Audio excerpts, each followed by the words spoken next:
Hello guys, this is JC Grande. For today's video, we're going to be working on a close-up for one of my characters.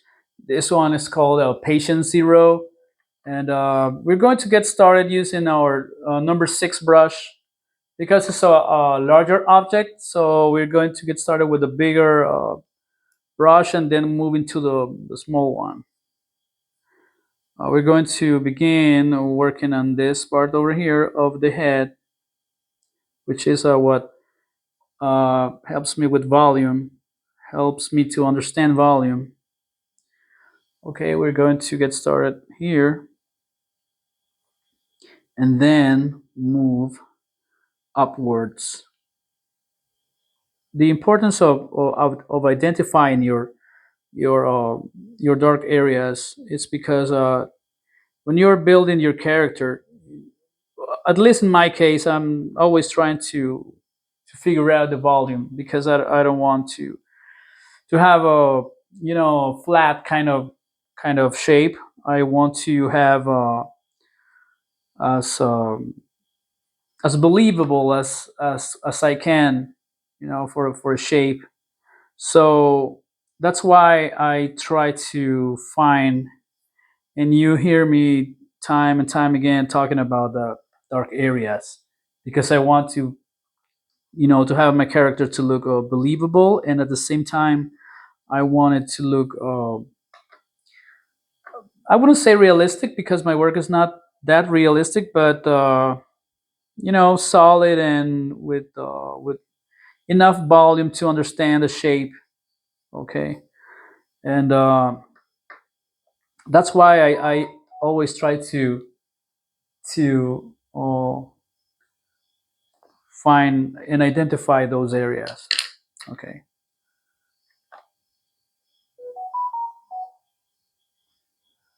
Um,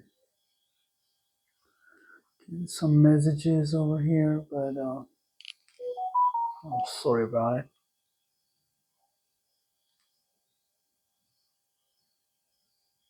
Try to disconnect that thing. Okay. Interruptions, real life interruptions. Okay,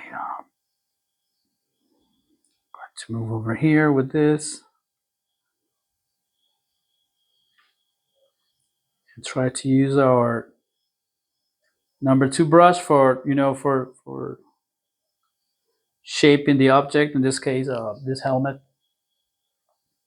This is a vigilante kind of guy,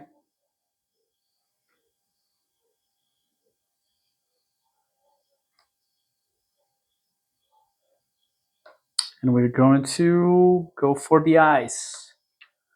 We don't have the eyes drawn well. It's a shape, some sort of a shape. Now we go for the mouth. Kind of a serious kind of dude.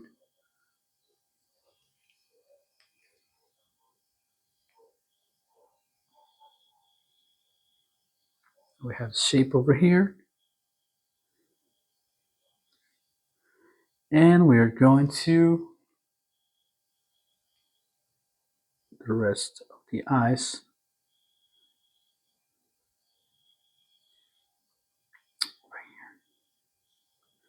And we're going to add some feathering.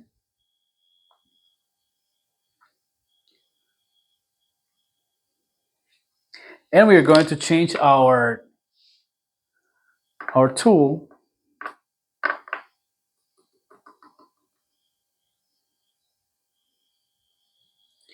And we're going to start over here.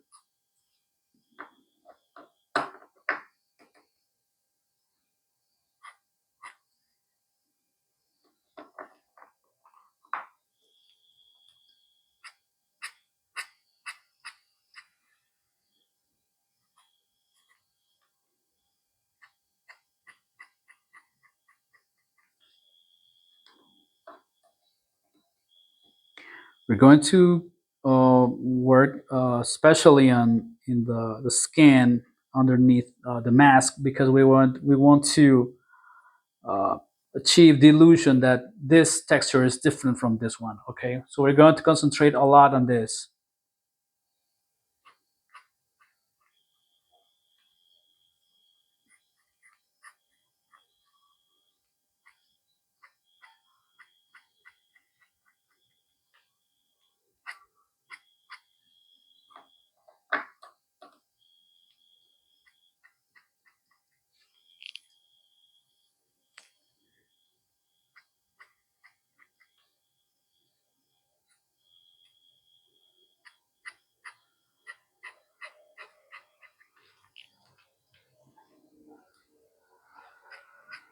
Some cross hatching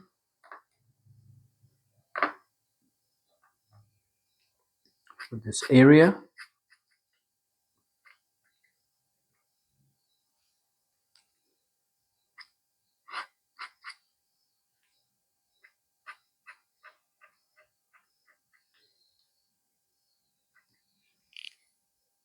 Okay,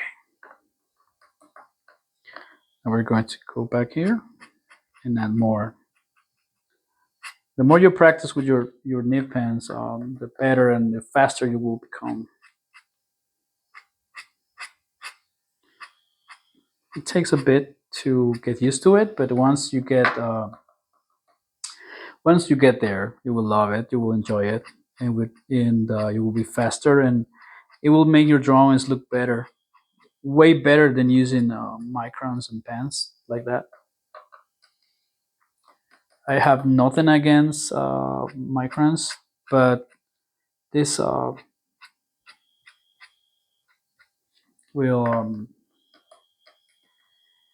will make a huge difference to your drawings, really.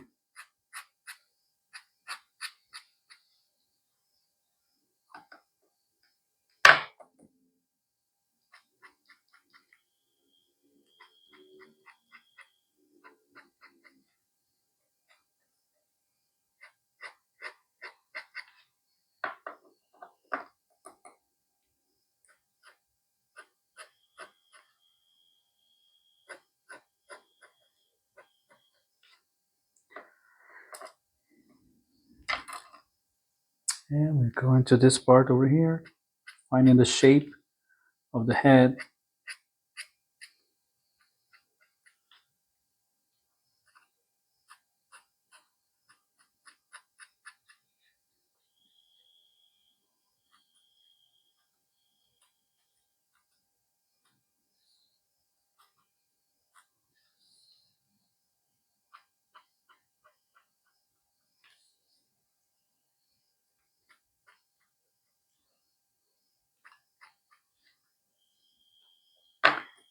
And we're about to finish our drawing for today.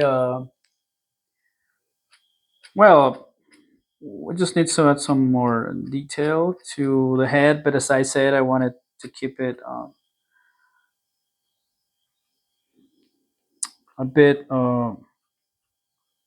less detailed than this part over here. You can pretty much go on and try to refine this as much as you want.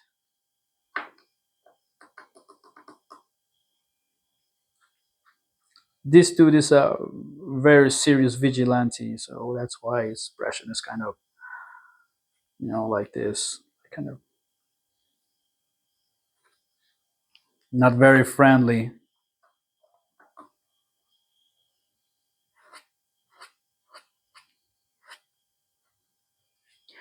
And we're going to go back to our brush number two and try to add some final hatching on top of this to see what happens with wider strokes.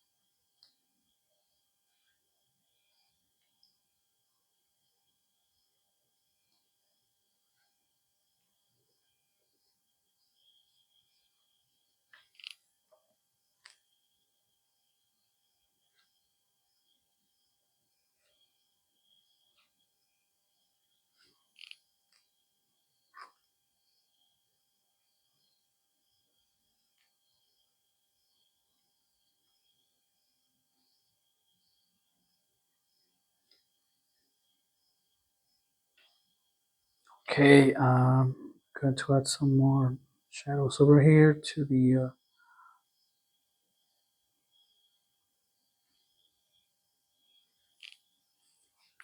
this area.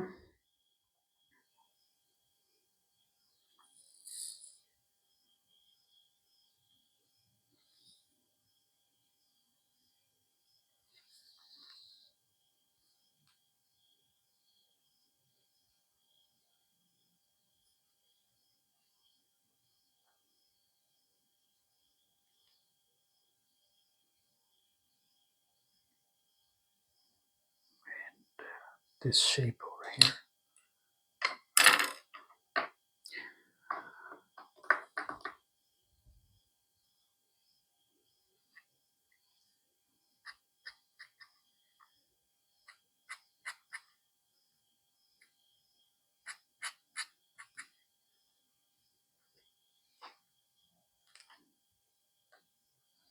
And we're going to add some lines to the background just for fun, just for giving it some depth.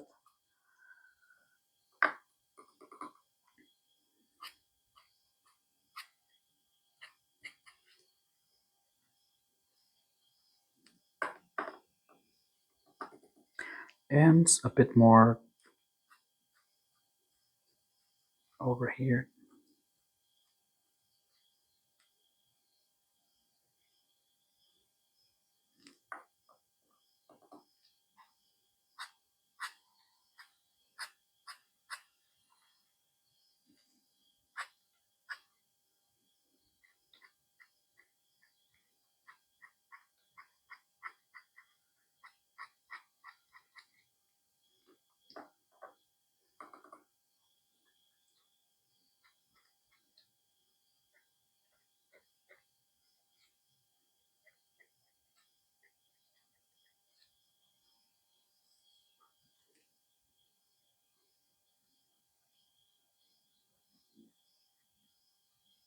You can play around really with the shapes of this of your nibs. I mean, the shapes that you can produce with your nibs, and to be creative as much as you can. I encourage you to use them. As I said at the beginning, it can be a bit tricky, but once you get used to it, you will love it, and it will be helpful for you, and you will be even faster than using the normal pen.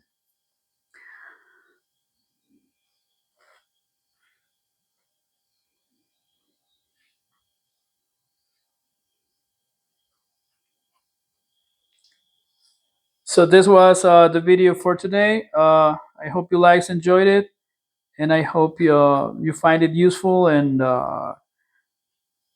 keep these techniques for your arsenal of techniques for your drawings. And thank you very much for being here with me. Thank you very much for sharing your time with me. I really appreciate it, and see you next time. See you next video, guys. Don't forget to comment and subscribe. Thank you very much.